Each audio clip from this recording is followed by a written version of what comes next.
gudahaan bulshada waxaan leeyahay assalaamu calaykum waraxmatullah waxaan islaam maxamed ibn xabad heesa uu qac ka siinaya uu fadhiistay isaga xabad qac ka siinaya waa runtii waa bogaadinayaa kulankan iyo qoraa cabdalle xaaji iyo shirkadda sagal jad oo yaraan buugga daabacday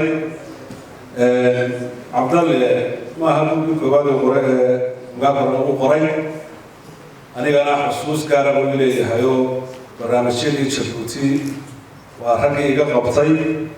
aad iyo aad baan u hambalyaynayaa fanka inkastoo iga horreysay si fiican u hadlay oo u faahfaahiyey eraygan fan waa eray nagu cusub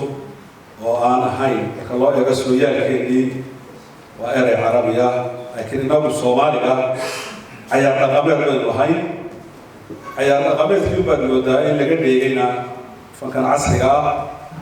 oo waxaad aragtaa imanka inan iyo inan isu hal celinaya ayaa aragtaa iyo muusig la tumaya cayaarteedna waxay lahayd inanka oo heesaya iyo inanta oo heesaysa oo isu hal celinaya muusiguna durbaano buuxa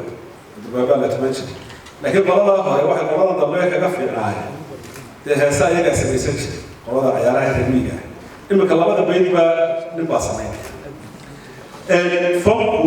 wuu ka duwan yahay sugaanta kale eraygaas baan isku taagaya maadaama oo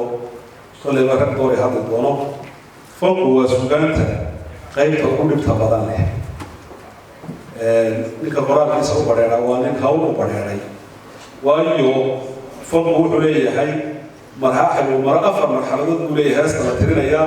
waxay leedahay mid muusika tumaya mid qaadaya mid laxan samaynaya mid erayada samaynaya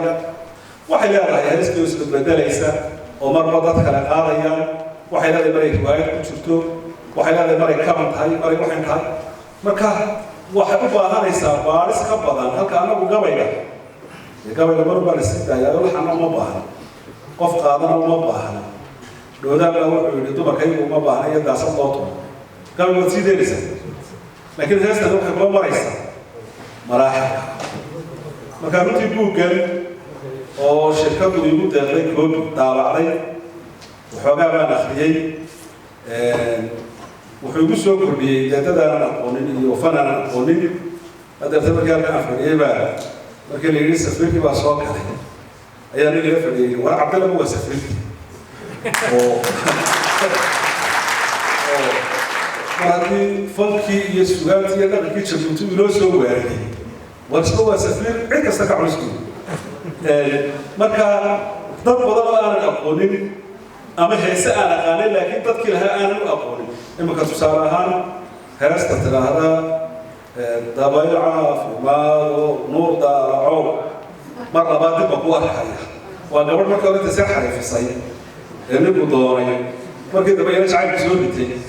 oo ninkana telefoonka ka xidhay laasanada intabu mar dambe fursad dambe ma helaya gabadha waa maqli jiray heesta waxaa qaadaa faadma axmed dambeeli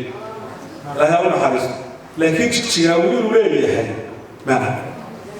buugganaan yaa ka arkay marka waxaa buugga ku yaala xasan cilmi diiriye alwaanadii waaweynaa ibraahim gadhe يعني سعيد حمرقون يعني رجلي فنك أبوها هذا اللي رجلي تيرك أيام بوجا وقرن وحفلة يا إنه فريق ولا أكسك يا هاي فكي شبوتي كل ما هو هذا بقبضنا لكن هذا القرآن هو تصالح يعني وحنبوجا بجبينه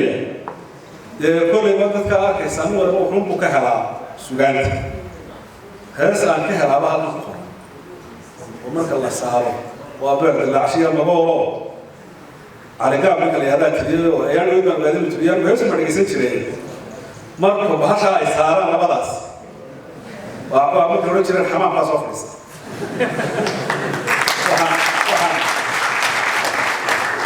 وحن كسر قادني يا لما بيد ما كسر قادني يا لما ضمّا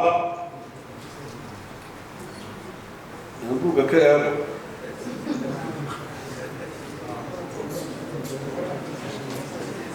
هو حفتي شيء وحبا لو فربطاي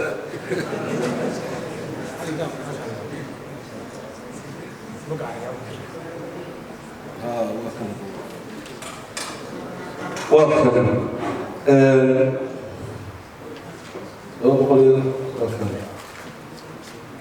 wuxuu labada beedood baa soo qaadanaya labada beedood u dambeeya muraadana ku shabeekeed labada beedood baa soo qaadanaya wuxuu yiri beer dilaash wuxuu yiri labada qaar iyo dhexda qabashadeeda geliya qayra ma aha loo qaaday heesaha qodobkeeda leedahay dayax qadiimadiisii aan caadku qarin iyo cirko sagal ku qaydiyo qorashtii haweenka الله هذا كيف فيها كذي ها واحد كمان بدي سهرة هذا كيف فيها ليه قوله المقولين قرطة لدينا المقرع عبارية مركا حقيقة وسوق الله حسابه بالعكس خبطها حيرتك هذا لأنك أبا الوالد وكشلته هو أمانة ولا أسكع سيارة أمانة واحد تجي وحن قياسا أما قدرية قبل هو سموه قمرو قد أبا من هو